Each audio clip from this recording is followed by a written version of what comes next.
మరో వారం రోజుల్లో మొదలయ్యే మేడారం సమ్మక్క సారలమ్మ జాతరకు అప్పుడే జనం పోటెత్తుతున్నారు. ములుగు జిల్లాలోని మేడారంలో జరిగే ఆసియాలోనే అతిపెద్ద వన జాతరకు మూలాలు ఎక్కడున్నాయి? మేడారాన్ని మెట్టినిల్లుగా చేసుకున్న సమ్మక్క పుట్టింది ఎక్కడ? ములుగు జిల్లాలోని మేడారంకు జగిత్యాల జిల్లాలోని పులాసకు ఉన్న సంబంధం ఏంటి? పులాసను పూర్వం ఏమని పిలిచేవారు? కాకతీయ సామ్రాజ్యంలో పులవాసకు ఉన్న ప్రాధాన్యం ఏంటి? అప్పటి పులవాస పాలకులు ఎవరు? మేడారం వనంలో అదృశ్యమైన సమ్మక్క సారలమ్మ జాతర మూలాలపై సాక్షి అందిస్తున్న గ్రౌండ్ రిపోర్ట్. తెలంగాణ జానపదుల సమ్మక్క సారలమ్మ జాతరకు ప్రపంచవ్యాప్తంగా ఒక సిగ్నిఫికెన్స్ ఉంది.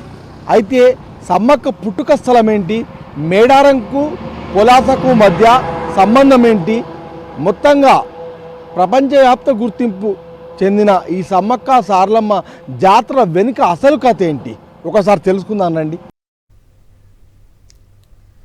దాదాపు 200 ఏళ్ల పాటు దక్షిణ భారతాన్ని ఏలిన కాకతీయుల సామంత రాజ్యమే జగిత్యాల జిల్లాలోని పులవాస. దాన్నే నేడు పులాసగా పిలుస్తున్నారు. పాలస్తేశ్వరుడు కొలువైనందున ఈ ఊరిని పాలస్తేశ్వరపురం అని కూడా పిలుస్తారు. 12వ శతాబ్దంలో ఒక వెలుగు వెలిగిన పులవాస సామంతుడిగా మేడరాజు పాలించేవాడు. కాకతీయ రాజులతో మంచి సంబంధాలు ఉన్న మేడరాజుకు తర్వాతి కాలంలో శత్రుత్వం పెరిగింది. దాంతో మేడరాజు సామంతుడిగా ఉన్న పులవాసపై కాకతీయ ప్రతాపరుద్రుడు దండయాత్ర చేశాడు. హనుమకొండ శాసనంలో కూడా ఈ విషయాన్ని ప్రస్తావించారు. పులవాసను పాలించిన మేడరాజు కూతురే సమ్మక్క. మేడారం వనంలో అదృశ్యమైన సమ్మక్క పుట్టినింట 1000 ఏళ్ల తర్వాత కూడా ఆమెను ఎలా ఆదరిస్తున్నారో మా ప్రతినిధి రమణ అందిస్తారు. ప్రతి 2 ఏళ్లకు ఒకసారి జరిగే సమ్మక్క సారలమ్మ జాతరకు లక్షలాది మంది భక్తులు తరలి వస్తున్నారు. అయితే ఈ అద్భుతమైన చరిత్ర కలిగిన సమ్మక్క సారలమ్మ జాతర వెనుక ఒక మూలకథ ఉంది. ఆ మూలకథలో మేడారం జాతరకు జగిత్యాల జిల్లాలో పులాసకు మధ్య ఎలాంటి సంబంధం ఉందో నేను మీకు వివరించే ప్రయత్నం చేస్తున్నా.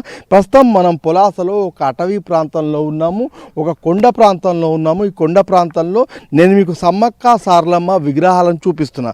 మేడారంలో కూడా అంటే సమ్మక్క సారక్కకు ముఖ్యంగా రూపం ఉండదు, మనకి ఎక్కడా కూడా అలాంటి రూపం కనిపించదు. కానీ పులాసలో మాత్రం ఆ రూపాలతోని విగ్రహాలను ఏర్పాటు చేశారు. మనం చూడవచ్చు, అటువైపు సమ్మక్క ఉంది, ఇటువైపు సారలమ్మను మనకు చూడవచ్చు.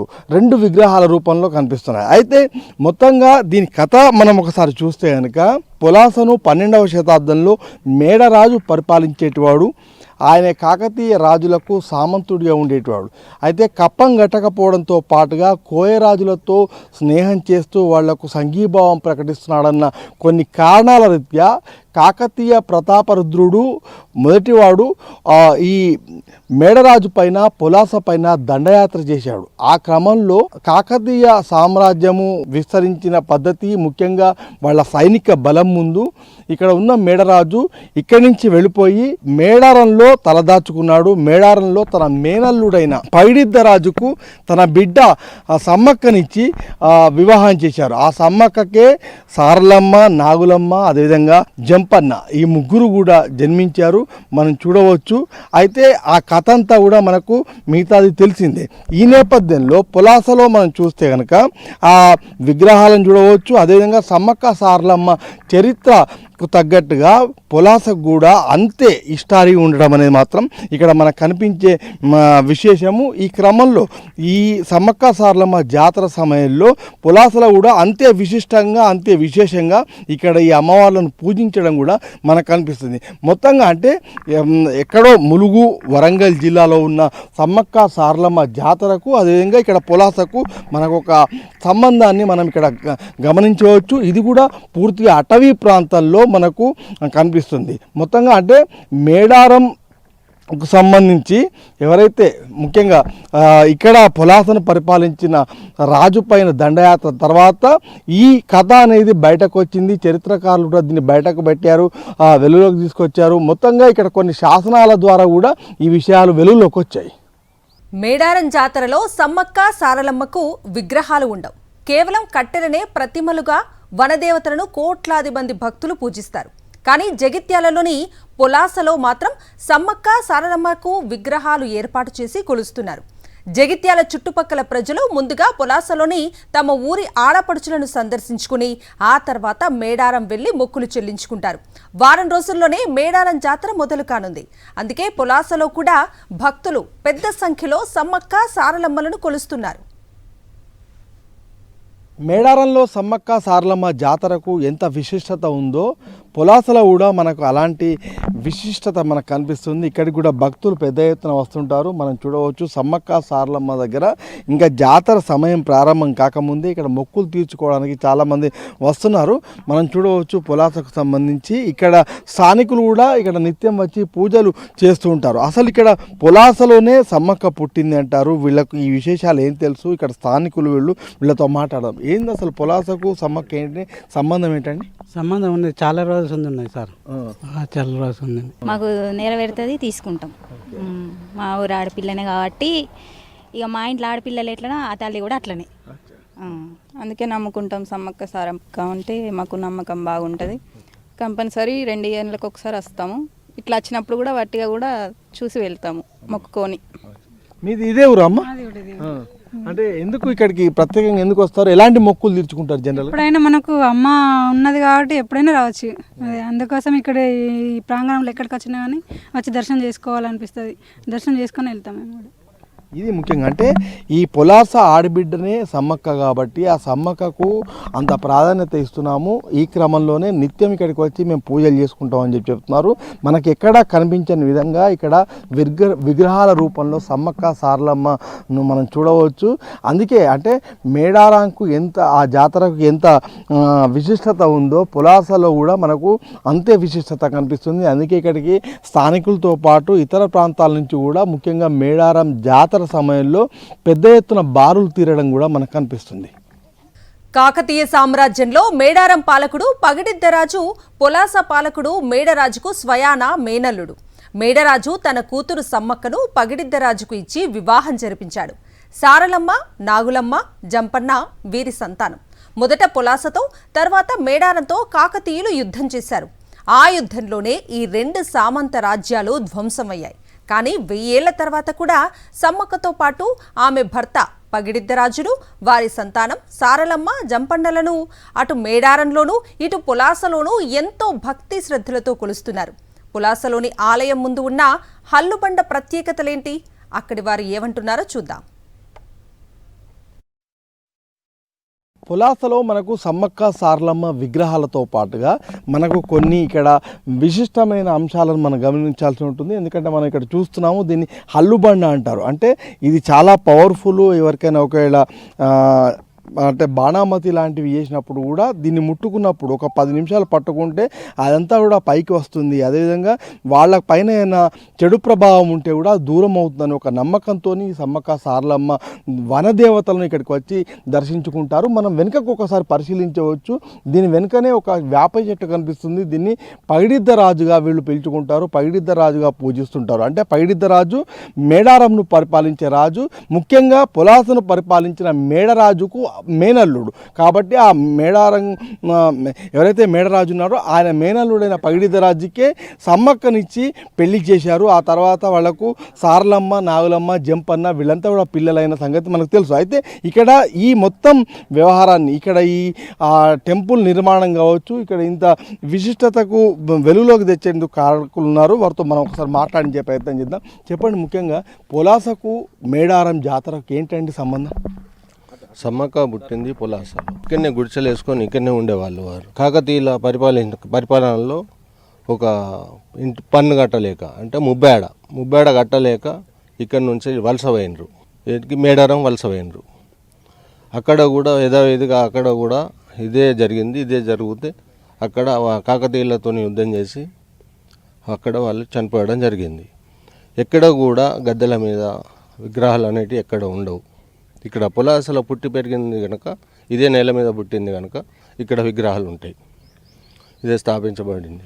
అంటే ఇక్కడికి స్థానికంగా భక్తులు రావడము, ఇదే పులాస ఆడబిడ్డ కాబట్టి ఈమెను పూజించడము, ఇవన్నీ కూడా మేడారం జాతర సమయంలో ఇక్కడ కనిపిస్తాయా? ఏ విధంగా రష్ ఎలా ఉంటుంది భక్తులు? ఇప్పుడు మేడారం జాతరకు దాదాపుగా 2 నుంచి 3 లక్షల మంది ఇక్కడికి వచ్చి దర్శించుకుంటారు అమ్మవారిని. ఇక్కడ అన్ని జంపన్న ఉన్నది, కింద నాగులమ్మ ఉన్నది, వెనుక పక్కన అమ్మవార్ల, అక్కడ కూడా అమ్మవార్ల విగ్రహాలు ఉంటాయి. అక్కడ నుంచి వెళ్ళి అమ్మవార్లను గద్దెల మీద తీసుకొస్తాం. తీసుకొచ్చినాక పూజలు జరుగుతాయి. ఇది ముఖ్యంగా అంటే ఇక్కడ మనం చూడవచ్చు, వీళ్ళు చెప్పే విషయం ఏంటంటే సేమ్ టు సేమ్ మేడారంలో ఏ విధంగానైతే వనదేవతలను తీసుకొచ్చి ఒక ప్రొసీజర్ ఉంటుందో అదే పద్ధతిలో ఇక్కడ కూడా అదే ప్రక్రియ కొనసాగుతుంది. అదే పద్ధతిలో ఇక్కడ పూజలు అందుకుంటారు వనదేవతలు. కాబట్టి ఆ సమయంలో దాదాపు లక్షల మంది భక్తులు వస్తారు. ముఖ్యంగా పొలాస ఆడబిడ్డగా సమ్మక్కకు ఆ చరిత్ర ఉంది కాబట్టి ఇక్కడికి ఎక్కువ మంది భక్తులు రావడానికి గల ప్రధాన కారణం. ముఖ్యంగా చరిత్రలో పరిశోధకులు కూడా శోధించిన తర్వాత వెలుగులోకి తీసుకొచ్చిన తర్వాత ఈ పొలాస ప్రాంతంలో మేడారం జాతర నేపథ్యంలో పెద్ద ఎత్తున ఇక్కడికి పర్యాటకులు భక్తులు రావడము, ఇక్కడ విశేషాలను తెలుసుకోవడం అనేది కూడా మనం చూడవచ్చు. కాకతీయులతో జరిగిన పోరాటంలో సమ్మక్క తనయుడు జంపన్న మేడారం దగ్గరలోని సంపెంగ వాగులో దూకి అదృశ్యమయ్యాడని చెబుతారు. దీంతో ఇప్పుడు ఆ వాగును జంపన్న వాగుగా పిలుస్తున్నారు. మేడారంలోని జంపన్న వాగు మాదిరిగానే పొలాసలో కూడా జంపన్న వాగును తవ్వారు. అయితే ఇది వాగు కాదు, ఒక కొలను లాంటి బావి. మేడారం జాతర సమయంలో ఇక్కడ కూడా ప్రజలు జంపన్నను కొలుస్తారు. పొలాసలోని జంపన్న వాగు గురించి మా ప్రతినిధి రమణ వివరిస్తారు. మేడారం వెళ్తే ఖచ్చితంగా భక్తులందరూ కూడా జంపన్న వాగులో స్నానం చేస్తారు. ఎందుకు అంటే జంపన్న కాకతీయులతో పోరాటం చేసే క్రమంలో తను వాగులో దూకి అదృశ్యమైపోయాడు అని చెప్తారు. ముఖ్యంగా ఆ క్రమంలో మనకు మేడారంలో ఎలా అయితే జంపన్న వాగు కనిపిస్తుందో దాని పేరు సంపెంగ వాగు అయినప్పటికీ జంపన్న మరణం తర్వాత అది జంపన్న వాగుగా ప్రసిద్ధి చెందింది. అలాంటిదే మనం పొలాసలో చూస్తున్నాము. అయితే ఇది వాగు కాదు, మనకు ఒక కోనేరులాగా ఒక పెద్ద బావిలాగా కనిపిస్తుంది. కానీ పొలాసలో సమ్మక్క సారలమ్మ గద్దెల వద్దే ఈ జంపన్న వాగును కూడా నిర్మించారు. ముఖ్యంగా పొలాసకు మేడారంకు చాలా దగ్గరి సంబంధం ఉంది. పొలాస ఇంటి అల్లుడే మేడారంను పరిపాలించిన పగిడిద్దరాజు. ఆ పగిడిద్దరాజుతోనే ఈ పొలాసలో పుట్టిన సమ్మక్కకు పెళ్ళి అయ్యి ఆ తర్వాత 3 పిల్లలు కలగడము, ఆ తర్వాత కాకతీయులతో యుద్ధము, మిగిలిన మేడారం జాతరకు సంబంధించిన చరిత్ర అంతా మనకు తెలిసిందే. ఈ క్రమంలోనే మనం ఇక్కడ జంపన్న వాగు లాంటి ఒక కోనేరును బావిని జంపన్న పేరిట చూస్తున్నాం. పొలాసపై కాకతీయుల దండయాత్రతో మేడరాజు పారిపోయి తన కూతురు అల్లుడు పాలిస్తున్న మేడారంలో తలదాచుకున్నాడని చరిత్ర చెబుతోంది. పొలాసపై జరిగిన దాడిలో ఎందరో వీరులు నేల కురిగారు. నాటి యుద్ధం శాసనాలు ఇప్పటికీ పౌలస్తేశ్వర ఆలయంలో కనిపిస్తాయి. నాటి ఆనవాళ్లు శాసనాలకు సంబంధించిన వివరాలు మా ప్రతినిధి రమణ అందిస్తారు. మేడారం సమ్మక్క సారలమ్మ చరిత్రకు పొలాసకు ఏంటి సంబంధం, నేను మీకు ప్రత్యక్షంగా చూపించే ప్రయత్నం చేస్తున్నా. పౌలస్తేశ్వర స్వామి ఆలయంలో ఉన్నాము. మనం గత చరిత్ర ఆనవాళ్లకు సంబంధించి కొన్ని విగ్రహాలను మనం ఇక్కడ గమనించవచ్చు. ఇవన్నీ కూడా పూర్తిగా భిన్నమైపోవడంతో బయట పెట్టేశారు. మనకు అక్కడ యుద్ధ వీరుడు ఒక బొటన వేలుతో పాటు చూపుడు వేలు పట్టుకొని ఒక చేతిలో కత్తి పట్టుకొని మనం చూడవచ్చు. పక్కన ఇంకొక మహిళా విగ్రహం కూడా మనకు అదే ప్రతిమలో కనిపిస్తుంది. అయితే ఆ వీరుడి పేరు మాత్రం మనకు తెలియదు ఇప్పటివరకు. అంటే దానిపైన మనకు ఎలాంటి శాసనాలు లభించలేదు. మరొక వైపు నేను ఇంకొక విగ్రహాన్ని మీకు హైలైట్ చేసి చూపించే ప్రయత్నం చేస్తున్నా. శ్రీకాళ ఇతడి పేరు, ఈ యుద్ధ వీరుడి పేరు. ఈ శ్రీకాళకు సంబంధించి శాసనం కూడా మనకు పైన కనిపిస్తుంది. ఇక్కడ లిపి కూడా మనకు కనిపిస్తుంది. దీన్ని చరిత్రకారులు పరిశోధకులు ఇప్పటికే వెలుగులోకి తీసుకొచ్చారు. అయితే ఇక్కడ యుద్ధం జరిగింది పొలావాస అనేది గతంలో, ఇప్పుడు ప్రస్తుతం పొలాసగా పిలుస్తున్నారు. ఒక రాజ్యంగా ఉండేది, కాకతీయ సామంత రాజులకు రాజ్యంగా ఉండేది. పక్కన ఉన్న ఇద్దరి విగ్రహాలను కూడా మనం పరిశీలించవచ్చు. వీళ్ళు కూడా యుద్ధ వీరులు. మరొక వైపు నేను మీకు కొంత ముందుకు తీసుకెళ్ళి మరికొన్ని వివరాలను చూపించే ప్రయత్నం చేస్తున్నా. మనకు పొలాస పౌలస్తేశ్వర ఆలయంలో చాలా విగ్రహాలు మనకు కనిపిస్తూ ఉంటాయి. ఇక్కడ మనం ఒకటి చూడవచ్చు. ఇంకొక యుద్ధ వీరునికి సంబంధించిన విగ్రహాన్ని కూడా చూపిస్తున్నాను. ఇక్కడ విల్లు అదేవిధంగా బాణం పట్టుకొని ఉన్న విగ్రహాన్ని కూడా మనం చూడవచ్చు. అదేవిధంగా ఇక్కడ కూడా ఒక పేరు లేని సైనికుడు ఆ యుద్ధంలో అంటే పొలాస పైన మొదటి ప్రతాపరుద్రుడు దండెత్తిన సమయంలో యుద్ధం జరిగింది. ఆ క్రమంలో దానికి సంబంధించిన ఆనవాళ్ళుగా చెప్తున్నారు. ఆయన భార్యను కూడా కింద చూడవచ్చు. మొత్తంగా పొలాస మనకు మేడారంకు చరిత్రకు ఎలాంటి సంబంధం ఉంది అనేది మనకి ఇక్కడ ఉన్న విగ్రహాలన్నీ కూడా చెప్తాయి. దీంతో మొత్తంగా పొలాసకు మేడారంకు ఒక విడదీయలేని అవినాభావ సంబంధాన్ని కూడా మనం గమనించవచ్చు. మేడారంలోని సమ్మక్క సారలమ్మలను దర్శించుకుంటే ఎలాంటి కష్టాలైనా తొలగిపోతాయని ప్రజలు విశ్వసిస్తారు.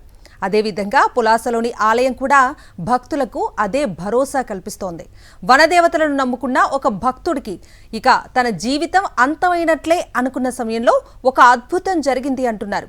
ఆయన మాటల్లోనే విందాం. నేను అమ్మవార్లను స్థాపించిన. నేను అమ్మవార్లను ప్రతి 2 ఇయర్కి ఒక్కసారి అమ్మవారి గద్దెలకి నేనే తీసుకొస్తాను. నాకు బ్రెయిన్ స్ట్రోక్ వచ్చింది. బ్రెయిన్ స్ట్రోక్ వచ్చి వారం రోజులు కోమాలో ఉన్నా. కోమాలో డాక్టర్ ఏం చెప్పాడంటే ఈయన బతకడు, పిల్లలు ఎక్కడ ఉంటారంటే సింగపూర్లో ఉంటారంటే పిల్లల్ని రమ్మని చెప్పి అని చెప్పి పిల్లలు వచ్చిర్రు. వాళ్ళు వచ్చినాక 3 రోజులకే నేను కోమాల నుంచి బయటపడ్డాక తర్వాత ఏమన్నాడంటే డాక్టరు అసలు ఈయన లైఫ్ లాంగ్ మంచిగా అన్నాడు. ఒక వారం తర్వాత ఇంటికి డిశ్చార్జ్ అయ్యి ఇంటికి వచ్చిన ఏదో విధంగా నడుచుకుంటూ ఇప్పుడు బైక్ మీద తిరుగుతున్నా. అమ్మవారు అంత పవర్ఫుల్. నాటి పొలవాస కాకతీయుల సామంత రాజ్యంగా ఉందని చెప్పేందుకు అనేక చారిత్రక రుజువులు ఆధారాలు ఈనాటికి కనిపిస్తాయి. పులాసలోనూ హనుమకొండలోనూ ఇందుకు సంబంధించిన ఆధారాలు ఉన్నాయి. పులాసలో ఇప్పటికీ రుద్రమదేవి ప్రతిమ ఉండటం ఒక విశేషం. ఆధారాలు విశేషాల గురించి మా ప్రతినిధి రమణ వివరిస్తారు. మేడారం జాతర ఒకవైపు ప్రతిష్టాత్మకంగా ప్రభుత్వం నిర్వహిస్తుంది, మరొక వైపు అదే స్థాయిలో భక్తులు కూడా మనకు పోటెత్తుతున్నారు.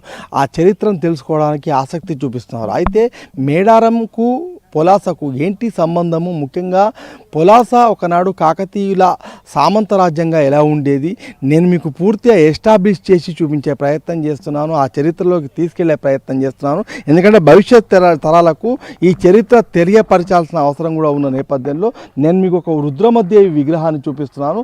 ఇది పొలాసలో మనకు కనిపిస్తుంది. ఎల్లమ్మ ఆలయం వద్ద పరిసరాల్లో మనకు ఉంది.